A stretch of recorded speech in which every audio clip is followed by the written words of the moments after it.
Hello everyone, my name is Shubham Singh और आप देख रहे हैं स्टडी विद शुभम सिंह, जहाँ पे आज हम लोग बायोलॉजी का फर्स्ट चैप्टर पढ़ाने वाले हैं, द लिविंग वर्ल्ड। इस चैप्टर में हम लोग पढ़ेंगे पहला तो इंट्रोडक्शन लिविंग वर्ल्ड का, उसके बाद फिर व्हाट इज लिविंग और उसके जितने फैक्टर्स हैं जैसे ग्रोथ, मेटाबॉलिज्म, रिप्रोडक्शन और कॉन्सेशंस, जो लिविंग ऑर्गेनिजम्स के जो फैक्टर्स हैं वो सारी चीज़ें हम लोग इस चैप्टर में आज पढ़ने वाले हैं। और भी बहुत कुछ हम लोग आगे जाकर देखेंगे। साथ साथ आपका क्लास 11 का जो है क्लासेस स्टार्ट हो चुका है और ये जो है फर्स्ट चैप्टर है।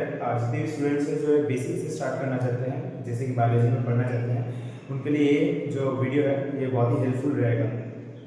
मैं यहाँ पे बेसिक से पढ़ाने वाला हूँ यार। सारे जितने भी क्लास 11 12 में जितने भी बायोलॉजी के टॉपिक्स है मैं सारे के सारे कवर करने वाला हूँ।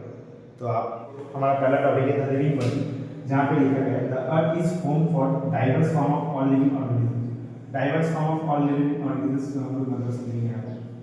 कंस्टिट्यूट द लिविंग वर्ल्ड, यहाँ पे बोला गया है कि जो अर्थ है is home for diverse form of all living organisms. जितने भी diverse form of all living organisms मतलब जैव विविधता जिसको हम लोग बोलते हैं, जितने भी प्रकार के इस हमारे पृथ्वी में बहुत प्रकार के जितने भी जैसे इंसेक्ट एनिमल्स, जैसे शेर हो गया, एक जंगल में हम लोग देखते हैं डिफरेंट टाइप्स ऑफ एनिमल्स पाए जाते हैं, डिफरेंट टाइप ऑफ स्पीशीज पाए जाते हैं। तो उन सभी चीज़ों को मिलाकर जो है मतलब जैव विविधता डाइवर्स मिलाकर जो है अर्थ में जितने भी टाइप के हैं, earth is home for diverse form of all living organisms. यहाँ पे पेड़ पौधे, जंगल, पेड़ पौधे, जानवर, जंगली जानवर, इंसान, मनुष्य, सभी प्रकार के डाइवर्स ऑर्गेनिजम्स मिलके जो है एक लिविंग वर्ल्ड बनाते हैं यहाँ पे। ठीक है, तो diverse form of all living organisms मतलब हो गया, डाइवर्स फॉर्म मतलब होता है जैव विविधता, मतलब एक वेरिएशन आना।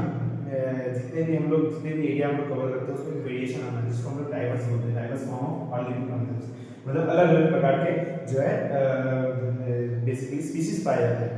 तो उन सभी को मिला के जो है अर्थ एक लिविंग वर्ल्ड, अर्थ में जो है लिविंग वर्ल्ड बनता है। These organisms live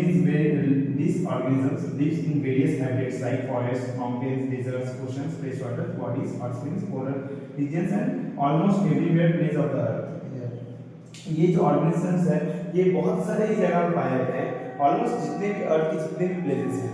जैसे कि हम लोग देख लेते हैं कि बहुत ऐसे जगह है जहाँ पे हार्श हैबिटेट मतलब हार्श एनवायरनमेंट होता है। जैसे कि हम लोग देख लेते हैं कि ज्वालामुखी वाला देश या मतलब जहाँ पे बहुत सारे ऐसे बैक्टीरिया पाए जाते हैं जो कि हाई टेम्परेचर में भी जो है जिंदा रहते हैं।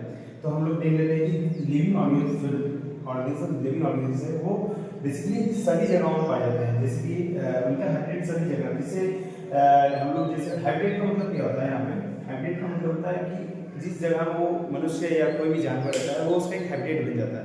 जैसे कि एक शेर का जो एक जंगल में रहता है वो उसका हैबिटेट है। ठीक है, तो जिस जगह में इंसान जो रहता है वो उसका एक हैबिटेट होता है। ठीक है, तो हैबिटेट का मतलब ये हो गया। और लिविंग ऑर्गेनिजम्स जो है सभी फिलहाल सभी जगह पाया जाता है, अर्थ में जितनी भी जगह है वहाँ सभी में भी लिविंग ऑर्गेनिजम्स पाए जाते हैं। ठीक है, हम लोग नेक्स्ट पॉइंट देखते हैं, व्हाट इज लिविंग। लिविंग क्या है? All living organisms show certain key characteristics like growth, development, reproduction, metabolism etc which distinguish them from non-living organisms। जो कि लिविंग ऑर्गेनिजम्स के कुछ कैरेक्टरिस्टिक्स होते हैं, जिसमें से फर्स्ट है ग्रोथ, उसके बाद है डेवलपमेंट, रिप्रोडक्शन, मेटाबॉलिज्म etc, जो कि उनको अलग करते हैं नॉन लिविंग थिंग्स से। मतलब जितने भी लिविंग ऑर्गेनिजम्स हैं उनको एक सर्टेन की कैरेक्टरिस्टिक्स होते हैं। ठीक है, एक की कैरेक्टरिस्टिक्स होते हैं, जैसे ग्रोथ हो गया, डेवलपमेंट हो गया, रिप्रोडक्शन हो गया, मेटाबॉलिज्म हो गया etc which distinguish them from non-living organisms। यह है लिविंग ऑर्गेनिजम्स का definition. Next point is growth. Increase in mass and number in multicellular organisms such as plants and animals. Growth occur by cell division। In plants, this growth occurs continuously through their lifespan, wherein animals occurs only up to certain age. Cell division occurs to replace the lost cell। Unicellular organisms growth occurs by cell division। Non-living organisms can also grow by increasing body mass like mountain, boulder। Growth cannot be taken as defining property of living organisms। तो यहाँ पे बोला गया first point में increase in mass and number. कोई भी living organisms उसमें जो है increase in mass and increase in number होता है। कोई भी लिविंग ऑर्गेनिजम्स जब ग्रोथ करता है तो उसके मास में इंक्रीज होता है और उसके नंबर में इंक्रीज होता है, बेसिकली उसके पॉपुलेशन में इंक्रीज होता है। जैसे हम छोटे से बैक्टीरिया को ले लेते हैं, तो अगर बैक्टीरिया जब ग्रोथ करता है तो उसके नंबर में बहुत सारे ग्रोथ होते हैं, ठीक है, वो मल्टीप्लाई होता जाता है। बेसिकली जो बैक्टीरिया होते हैं वो सेल डिवीजन द्वारा ही जो है ग्रोथ करते हैं। और यहाँ पे बोला गया है कि in multicellular organism such as plants and animals growth occur by cell division. जितने भी मल्टीसेलुलर ऑर्गेनिज्म हैं, जहाँ पे जैसे प्लांट्स हो गए, एनिमल्स हो गए, ग्रोथ जो है सिर्फ सेल डिवीजन द्वारा ही होता है। Growth occur by cell division. In plants this growth occur continuously through their life span. मतलब जो प्लांट्स होते हैं ना, उनमें जो ग्रोथ होते हैं वो लाइफ स्पैन के लिए होते हैं, ठीक है। लेकिन वहाँ पे very animals occurs only up to certain age. जहाँ पे एनिमल्स होते हैं ना, वहाँ पे जो सेल का ग्रोथ है वो एक सर्टेन एज तक होता है, ठीक है। मतलब एक सर्टेन एज के बाद जो है सेल ग्रोथ होना बंद हो जाता है। इसके बाद क्या होता है, एनिमल्स में जैसे हम लोग ह्यूमंस को ही ले लें, एक सर्टेन एज के बाद जो है हम लोग में सेल ग्रोथ होना बंद हो जाता है, जिसके कारण हम जो हमारी स्किन होती है या बहुत सारे जो हमारे ऑर्गन्स होते हैं वो धीरे धीरे ओल्ड होते जाते हैं। लेकिन अगर हमारे शरीर में किसी भी प्रकार का चोट लगता है या ये मतलब डैमेज होता है, हम लोग के टिश्यूज जो है डैमेज होते हैं, तो उसमें जो है सेल डिवीजन करके उस सेल्स को जो है रिप्लेस कर दिया जाता है। ठीक वहाँ पे एक लिखा है, cell division occurs to replace the lost cell. Unicellular organism growth occur by cell division.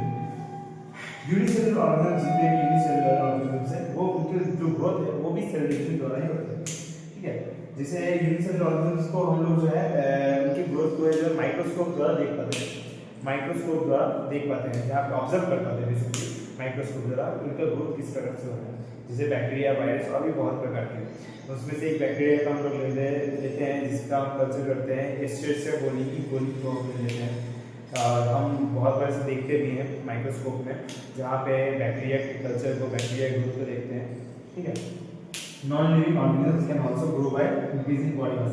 लेकिन ग्रोथ जो है एक एज डिफाइनिंग प्रॉपर्टी नहीं हो सकता लिविंग ऑर्गेनिजम्स का। इसका कारण यह है कि जितने भी नॉन लिविंग ऑर्गेनिजम्स हैं उनका भी मास नंबर बढ़ता है, उनका भी जो है मास इंक्रीज होता है, नंबर इंक्रीज होता है। जैसे हम लोग एक एग्जांपल लेते हैं माउंटेन का, माउंटेन को एग्जांपल लेते हैं तो देखते हैं कि माउंटेन का भी जो है मास बढ़ता है, मास बेसिकली मास नहीं हो सकता, नंबर मतलब उनका जो भी संख्या बढ़ता है और वो भी जो है बढ़ते हैं।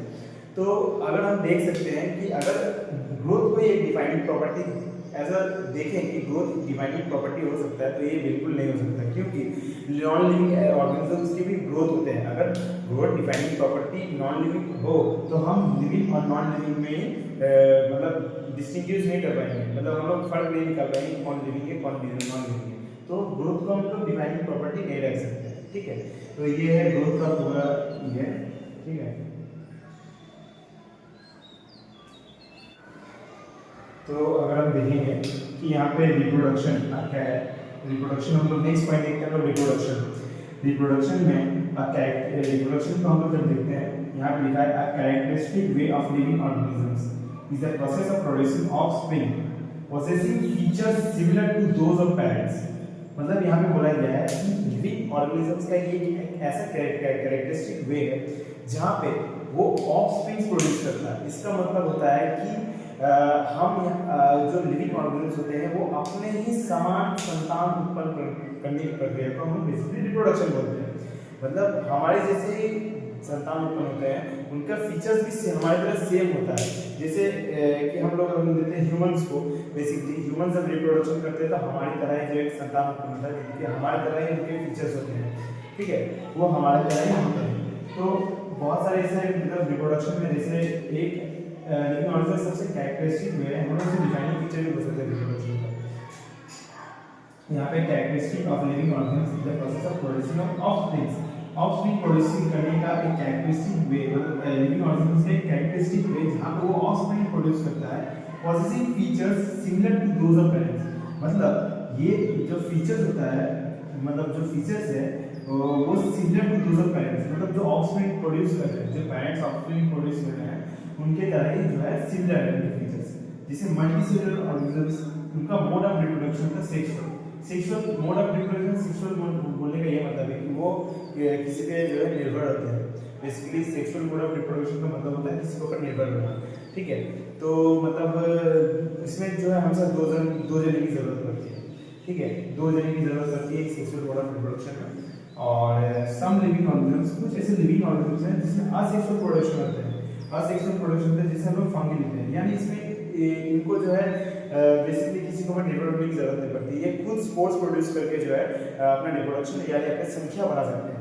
रिप्रोडक्शन का एक ही मतलब होता है अपना संख्या बढ़ाना यानी पॉपुलेशन को बढ़ाना। किसी भी लिविंग ऑर्गेनिजम्स का जो है ये एक कैरेक्टरिस्टिक फीचर है जिसमें वो अपना संख्या को बढ़ाता है यानी अपनी पॉपुलेशन को बढ़ाता है। ठीक है,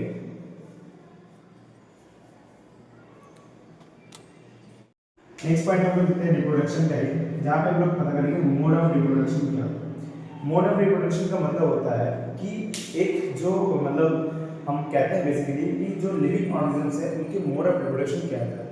लिविंग ऑर्गेनिज्म बहुत प्रकार के होते हैं जैसे bacteria, fungi, Plantae, animal kingdom. आप अगर प्लांट किंगडम और एनिमल किंगडम पढ़ोगे तो बहुत सारे स्पीशीज आपको देखने को मिलेंगे, वहाँ पे आप जानने मिलेंगे बहुत सारे स्पीशीज होते हैं। ठीक है, तो वहाँ पे जितने भी स्पीशीज होते हैं उनका मोड ऑफ रिप्रोडक्शन जो है अलग होता है।